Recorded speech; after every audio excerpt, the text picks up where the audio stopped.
Hello everyone. In today's video, I'm taking a look at the ICEFOX 4K action camera. Now, ICEFOX was generous enough to give me this sample for review, but rest assured I was told that I can have my own opinion on the device.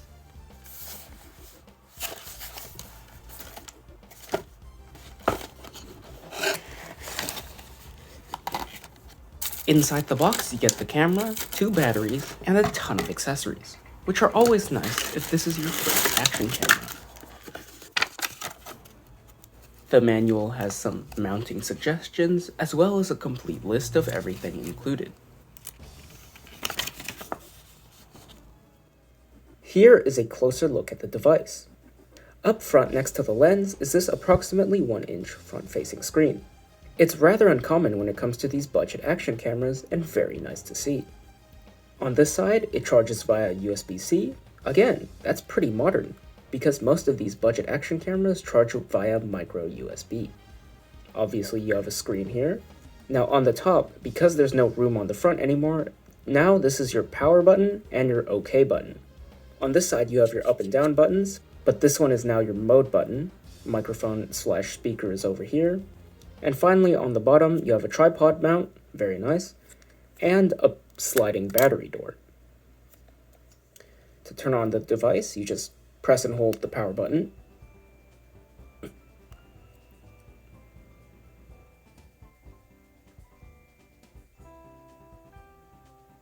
Takes a while to boot up, unfortunately.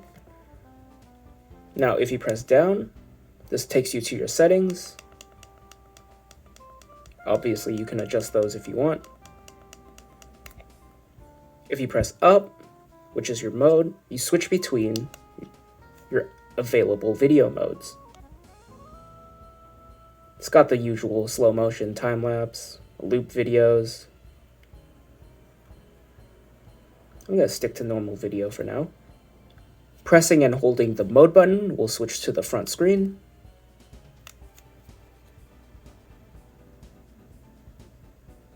There's my camera and my light, and of course you would press and hold to switch back. And pressing and holding the down button will enable Wi-Fi. This QR code is a link to the app, and this QR code is a direct connection to the Wi-Fi. Now let's switch over to the app and see what that's all about. Now you will need to register an account in order to use the app. Obviously this is my profile. If I click to the center, you can see I'm connected to the camera. Now it is called the Snap Pro i8. I'm guessing that's the specific model number.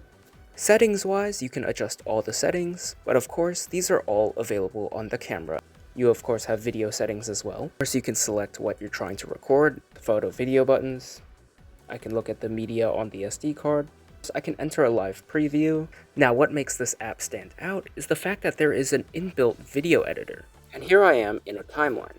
If you press edit, so I can split it into different segments. So now I have 2 independent clips. And if I wanted to, I can just delete one clip like that. If I press replace, I'll get rid of the file I'm currently on and replace it with a different file.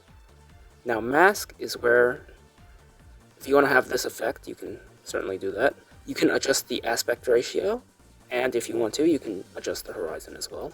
You can do vertical flips, horizontal flips, just a simple 90-degree rotation, and to reset all your settings. Audio-wise, you can just choose to add any music files you want to. Clicking subtitle allows you to just put some text on top of the file. Now, if you wanted to, you can put some filters on top of your video. I'm not sure why you would want to do that, but it's certainly an option. I guess it's up to personal preference. It's always nice to have options. At the very end here, you can adjust your aspect ratio again. If you wanted to export this in 9:16, you can certainly do that. And of course, if you do choose to do that, very important is to choose the background color. If you wanted to have like photos, certainly something you can do. Now instead of, having a flat color as your background, you can also just blur the video and have it play as the background. On a single charge, I was able to get 2 hours and 15 minutes of 4K 30 video, which is pretty good. Let's look at some video. Up first is 4K 60. I don't find myself using this too often because there's no image stabilization in 4K 60. In terms of bitrate, it is a variable bitrate. I've seen it as low as 26 megabytes per second and as high as around 33 megabytes per second, which is actually kinda low now that I think about it.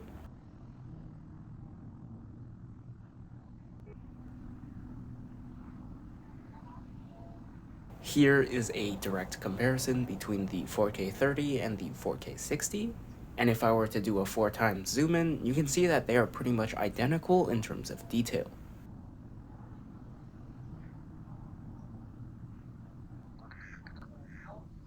Here is a detail comparison between all the high frame rate modes. You can see that 4K 60 is definitely more crisp than 1080 60.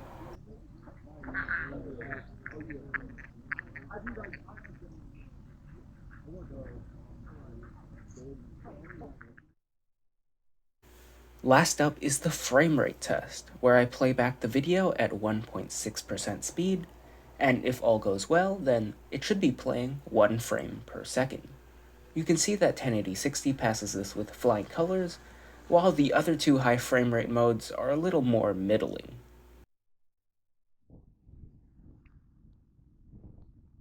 Here is some 4K 30. The bitrate is also around 30 megabytes per second, which is a little strange, but now I can demonstrate the EIS in action, and it's pretty decent at stabilizing video. So, what do YouTubers do when they get a brand new action camera? Apparently, they go record themselves speeding. Now, I'm not crazy enough to do that, so here's the camera on an RC card. Stabilization stress test, you can see that it's not perfect, but if you were to look at what it's trying to stabilize, I think it's doing a pretty decent job.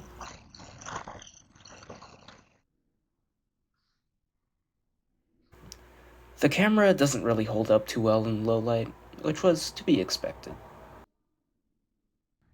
Anyway, here's a low light test. I'm pretty sure it's gonna be bad, but I won't know until I look at it.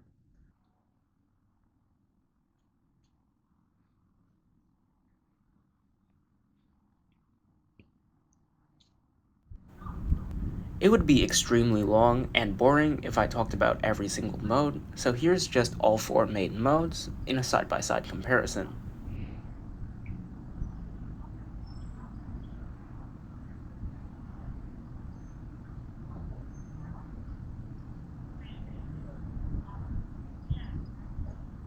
In addition, here's a 4 times zoom in, just so that you can compare the details a bit easier.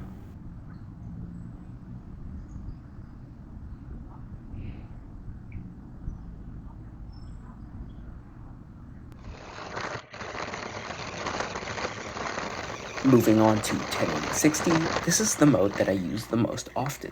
I just feel like the high frame rate captures the smoothness of the action a lot better than 30 FPS.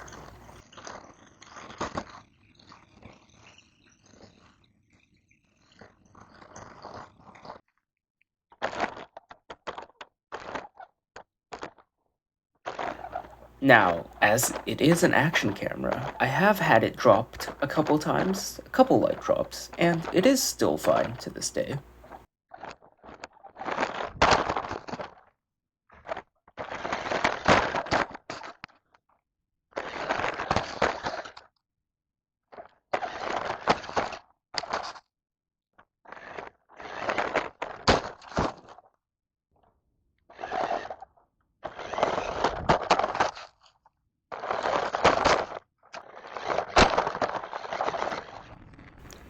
I think this camera handles colors pretty well. It's not too flat like the V50, but it's not too overdone like on the Moment 4.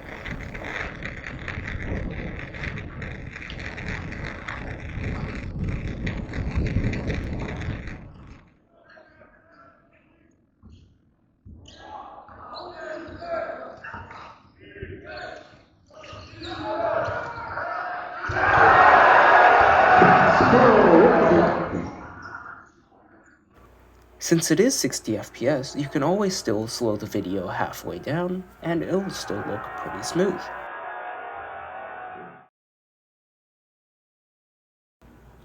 It also has special video modes. This is 1080p, 120 FPS, played 4 times slower, and time lapses as well.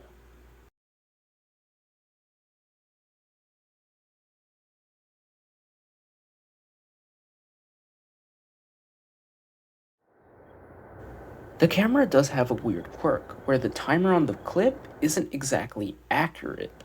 I don't know why this happens. Overall, I'd say this is a pretty good beginner-friendly camera. It's got great battery life, comes with a ton of useful accessories, and with the variety of shooting modes, it's pretty versatile in how you choose to use it.